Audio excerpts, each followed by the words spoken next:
Bonjour mes chers amis et bonne arrivée dans cette nouvelle vidéo dans laquelle nous allons essayer de calculer le PPCM et le PGCD de deux entiers en Python grâce à l'algorithme d'Euclide.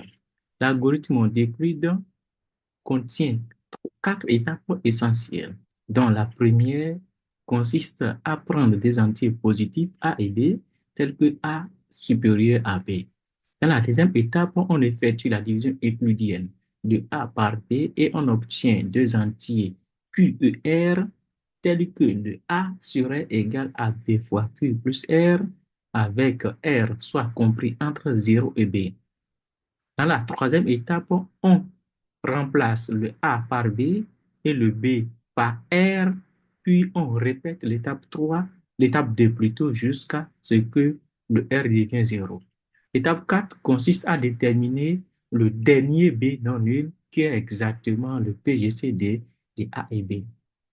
Si notre programme vous intéresse, essayez de s'abonner, liker et partager la vidéo pour permettre à l'algorithme de YouTube de proposer notre contenu à d'autres personnes intéressées.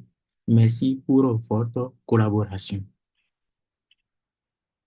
Donc, def PGCD, parenthèse A et B, deux points.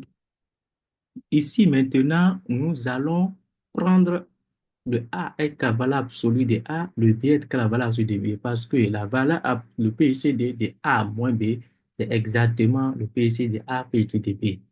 Et que nous pouvons calculer le PGCD des entiers négatifs, mais dans l'algorithme aussi se base sur des nombres positifs, sur des entiers positifs. Donc, c'est pour cela que nous allons prendre la valeur absolue de A et la valeur absolue de B. Donc, A est égal à abs de A, B égale à abs de B.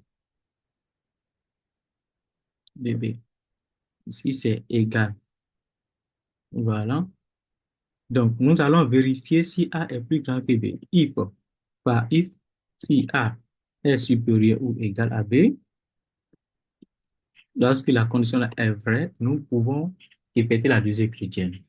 Donc, du fait que nous avons besoin de répéter la division euclidienne n fois à un certain nombre de fois, nous allons utiliser maintenant la boucle while. Donc, while B, B est différent de 0, on effectue la division. Mais avant d'effectuer la division, nous allons essayer de conserver d'abord le B dans une variable. On va prendre une variable temporaire C qui serait égale à B. Et maintenant, on va faire B est égal à A divisé par B. A divisé par B avec le pourcentage ici nous donne exactement le reste de la division euclidienne de A par B. Donc, c'est ce reste-là maintenant qu'on a mis dans le B. Après ça, maintenant, il faut mettre dans A la nouvelle valeur de B. Et à la fin de la boucle, il va nous retourner,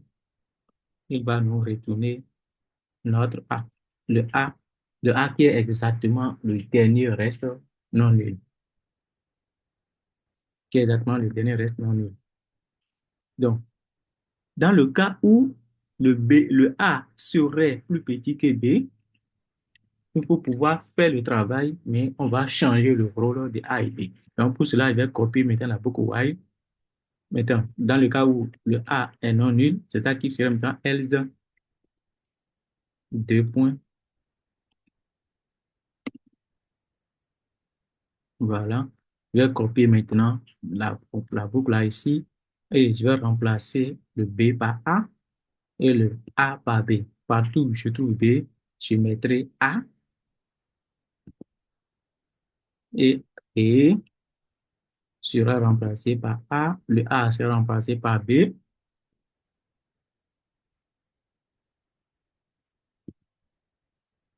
et le B maintenant, c'est égal à ça, on va retourner notre B. Donc, nous venons maintenant d'écrire notre fonction qui nous permettra de pouvoir calculer le PGCD de A et B comme ça. Donc, nous pouvons compiler.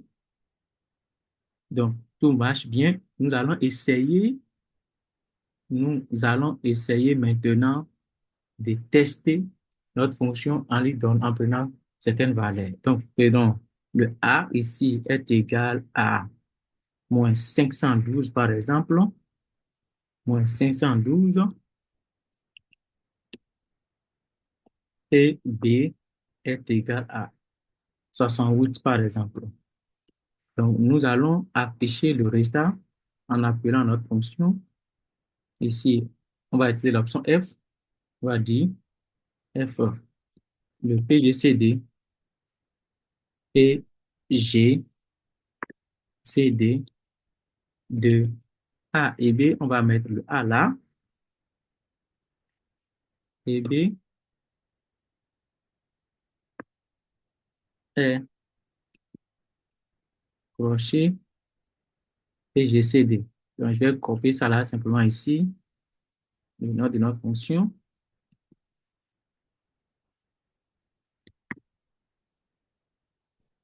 Et nous allons voir, compiler.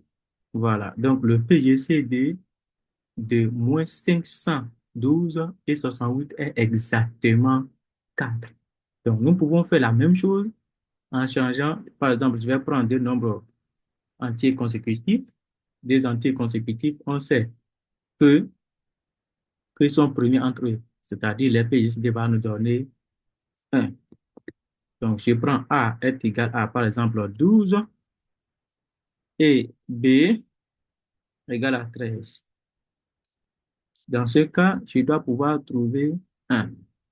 Très bien. Donc, ça me donne 1. Nous pouvons aussi encore vérifier ça en prenant des valeurs positives, 512 et par exemple, je vais prendre 75. Voilà. Et voilà. Ça donne, les deux aussi sont premiers. Donc, voilà notre algorithme ou notre fonction qui marche bien, qui fait toutes les opérations possibles. Nous pouvons passer maintenant à l'étape de calcul de PPCM. Donc, pour calculer notre PPCM, nous allons essayer d'utiliser cette relation fondamentale, la relation fondamentale qui lie le PPCM et le PGCD des entiers, qui dit quoi? Le PPCM de A et B fois le PGCD de A et B, c'est exactement la valeur absolue du produit de A et B. Donc, on va utiliser cette relation pour pouvoir calculer maintenant notre PPCM. Donc, on va dire notre fonction PPCM serait exactement quoi? Def PPCM, parenthèse A et B.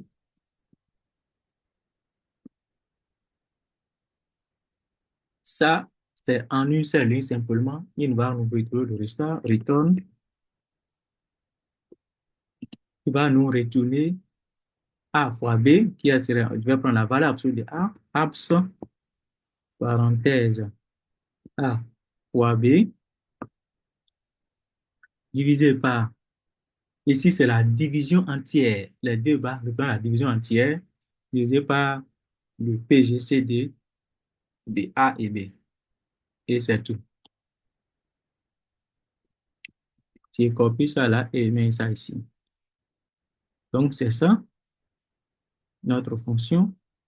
Donc, nous pouvons vérifier si tout va bien avec notre PGCD en prenant simplement certaines valeurs. Donc, je vais prendre ici, je vais copier ce code et modifier simplement là et remplacer le G, PGCD par PPCM. Dans le code, on dira que le PPCM de A et B, c'est ça. Nous pouvons compiler maintenant. Donc, nous voulons calculer maintenant le PGC, le PPCM de moins 512 et 68. Voilà. Voilà. Donc, le ppcm de moins 512 et 68 est exactement 8704. Donc, on peut prendre encore d'autres valeurs pour tester toujours ça. Je vais prendre des valeurs qui sont consécutives, c'est-à-dire deux valeurs qui sont premières entre eux. On sait que lorsque deux entiers sont premiers entre eux, les ppcm, c'est le produit des deux. Donc, par exemple, je prends A ici est égal à 12 et, et le B est égal à 5. On sait que 12 et 5 sont premiers entre eux. Donc, normalement, le ppcm de ça doit nous donner 60. Donc, ça doit faire le produit des deux. Donc, nous pouvons, comme vous pouvez voir, exactement ce qui est obtenu. Nous venons de calculer le ppcm et le pgcd de deux entiers naturels grâce à l'algorithme d'Euclide et à la relation fondamentale qui lie le ppcm et le pgcd de deux entiers naturels, de deux entiers. Si notre contenu vous intéresse, essayez de s'abonner à la page, partager et liker pour permettre à l'algorithme de YouTube de proposer notre contenu à d'autres personnes intéressées.